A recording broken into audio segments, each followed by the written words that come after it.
I just finished traveling across the world with nothing but this handheld. Over the past year, I've had the privilege of living abroad, exploring different parts of Asia, and embracing digital minimalism. As a gamer, especially one who enjoys collecting and expanding my game library, minimalism was a strange concept at first. But by imposing self restrictions, like in my playing only PS Vita for 30 days video, I found a renewed passion, and I believe I have stoked that flame once again by traveling the world with nothing but this tiny handheld. Today, I want to share with you how this little device changed my life and some of the insights I've gained along the way. Welcome back, nerds. Let's dive in. As I mentioned, I've spent the last year of my life living in places like this and traveling throughout Asia, learning the art of digital minimalism and having some of the most exciting adventures of my life. However, with all quests, there is a definite start, an exciting middle, and often a bittersweet end, which is where I find myself today, having completed the objective I set out during my travels. But as this chapter of living abroad closes, I'm excited for the future. Today, I'm moving back to the US for an exciting career opportunity, and to celebrate this transition, I decided to go on one last international tour, bringing only this handheld emulator as a tribute to the minimalist lessons I've learned while living abroad. I think it's important to share my itinerary, seeing how that is where most of my time with this little device really took place. It was in the long flights, in the hotel rooms, the cab rides, and even the sleepless nights where I experienced the consequences of intense jet lag. I started my journey in Virginia, my hometown, before flying to Germany for some relaxation. From there, I traveled throughout Thailand for several weeks, then flew to Qatar for more downtime and amazing food, and after that, I returned to the US, spending a few weeks in Washington before heading to St. Charles, where I'll be settling in for the next year. In total, I traveled for roughly 45 days with nothing but this RG35XX as my primary gaming device, and honestly, I loved every single minute of it. This little device is honestly such a cozy experience, especially if you load it with some of the classic titles that of course you totally own legally, like I do. This device was actually gifted to me just before the trip, and honestly, it may have been one of the best pieces of tech I received this year. The form factor is absolutely incredible. It's got this really sturdy feel that doesn't make me nervous to really dig in with some button mashing. It's also a truly pocketable device, and one that I don't mind actually shoving into my pocket without a proper travel case.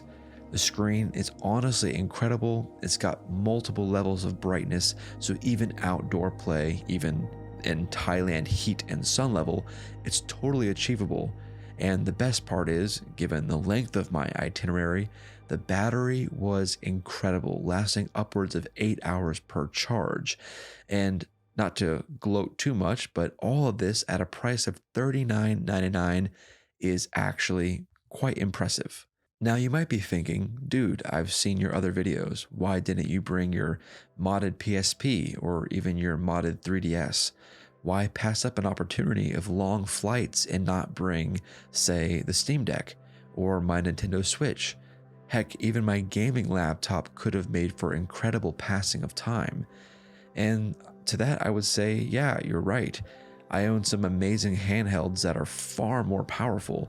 I could have just as easily done what every modern gamer dreams of, having their full library of games at my fingertips. So why didn't I? If I'm honest, I've traveled the world before with much more powerful devices than this RG35XX.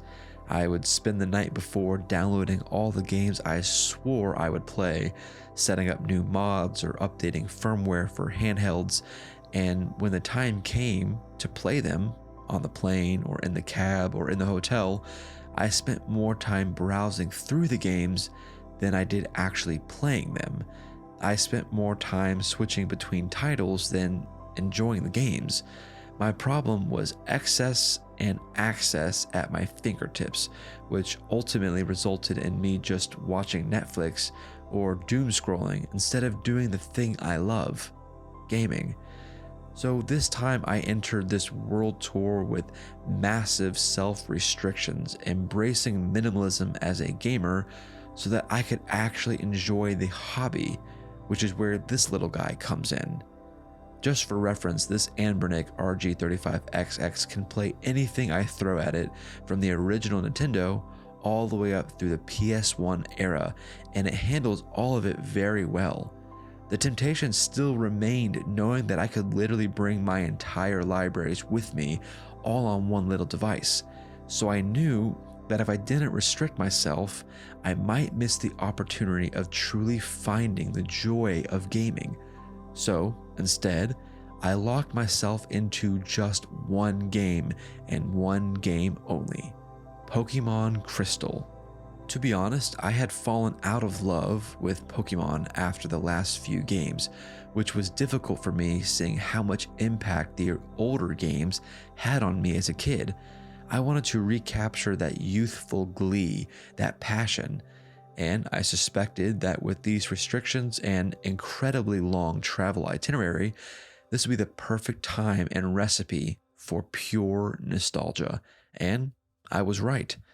Maybe it was the fact that I spent so much time overlooking the Indian Ocean for over a year in a country that truly embraces mindfulness and minimalism that drove me to choose an old Game Boy Color game as my true daily carry, and even going as far as choosing a water type for my starter, something I had never done before because, well, we all know that fire types are king.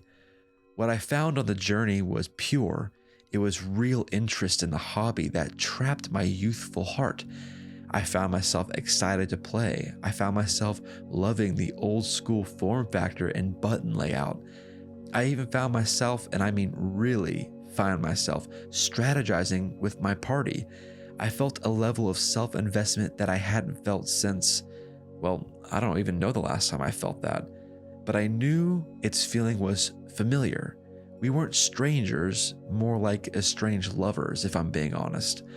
There was something thrilling about walking through Thailand's streets and battling monsters, struggling to capture them, sometimes killing the ones I want in effort to weaken them for said capture, all done with a beautiful backlit screen, portable form factor, and a battery that just didn't quit. It was honestly magical, much like living in Asia, to see Pokemon Crystal, a game from my childhood, in such brilliant colors and illuminated pixels. I felt like a kid again. I have nothing against powerful tech. In fact, I love the Steam Deck. I love the ROG Ally. I love my Switch. But I also struggle at times dedicating myself to just one game, given how large my backlog truly is. But seeing how I had just one option this time, it allowed me to experience true enjoyment of a game that I would have likely passed over in favor of more modern titles, like my third attempt at clearing Elden Ring with a pure strength build, or Baldur's Gate if given the opportunity. Dare I say I had more fun with an outdated pixel game? Yes I did. And that's when I realized why I loved gaming as a kid all the more. Back then, I didn't have hundreds of games. I had six.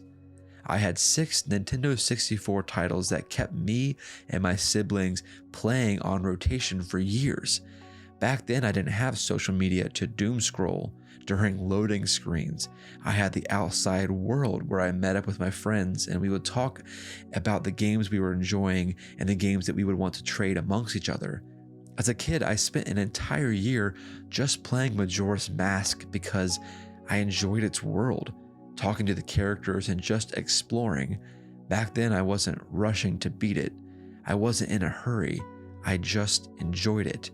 And as an adult, I think I lost that sense of wanderlust. That level of magic, I fear, is harder to experience when we live in a world as accessible as ours. Which is why, if you're watching this, I encourage you to spend say 30 days with just one game and no doom scrolling to truly find that passion you likely had when you were younger. You don't need this particular handheld to achieve what I did. Simply choose a title or a console and lock in. Now, as I mentioned before, I have run a similar experiment in a previous video about my time exclusively playing my PS Vita for 30 days while living in Thailand. If you haven't seen it, there are some really cool findings that came out as a result of that experiment. So if you haven't seen it, I highly recommend you go check it out. Drop a comment, let me know what you think about it. And if you want to purchase this little handheld, I can link to the Anbernic site page in the description below. I am not sponsored or affiliated whatsoever with this company, but just feel like I should give them a shout out given how amazing this entire experience actually was. So as I close my time in Asia and hand in my quest completion notice, I want to say I'm thankful for all of you who are following this YouTube channel. If you've enjoyed this video, please drop me a comment below and let me know what your favorite old school game is. And as always, don't forget to share this video with your grandma and tell her I said hello. And until the next video, I'll see you all soon.